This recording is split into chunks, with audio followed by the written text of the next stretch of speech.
অ' বোৱাৰী কি বনালা আজি? মা আজি সেই খিচিৰিকে বনালো আৰু কিবা কিবি বনাইছো বাৰু লগত। বোৱাৰী যধে মধে যিকোনো নবনাবা। আৰু বনোৱাৰ আগত মোক সুধি পুছি ল'বা। আগৰ দিনত আমাৰ শাহুমায়ে যি বনাবলৈ দিয়ে তাকেহে আমি বনাওঁ। কোনো কাম আমি শাহুমাই মতেহে কৰোঁ। আজিকালি কিনো হ'ল, আজিকালি নমনাই হ'ল বোৱাৰীবোৰে। হ'ব মা, মই আপোনাক সুধি পুছিয়ে কৰিম বাৰু দিয়ক। ঠিক আছে হ'ব। আজি ভাতকেইটা কিহত বনাম? কুকাৰত বনাম নে চচপেনত বনাম? ভাজি বনাম, মাক সুধি লওঁ ৰ। অ' মা কি ভাজি বনাম? ভাত কেৰেলা কাটো নে পটল কাটো?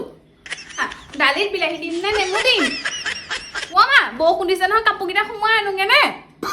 আলহী আহিছে, দৰখন খুলি দিওঁ নে নিদিওঁ? অ' মা মোৰ পেট বিষাই গৈছে, বাহিৰলৈ যাব লাগিছে, যাওঁ নে? মানুহটো অথনিৰ পৰা ফোন কৰি আছে, ৰিচিভ কৰোঁ নে নকৰোঁ বাৰু? খালে ঐ কেলে কৈছিলোঁ বাৰু। এতিয়া মোক পগলা কৰিব পগলা কৰিব।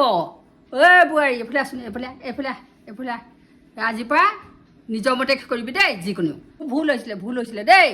আজিৰ পৰা নিজে বনাবি আৰু যি বনাওঁ। আজিৰ পৰা নিজে যি কৰা কৰিবি আৰু দেই। নিজে যি কৰা কৰি থাকিবি হা। একদম মানে আৰু নিজৰ মতে চলিবি আৰু। আজি সময় আৰু তাহানি সময় নাই আৰু।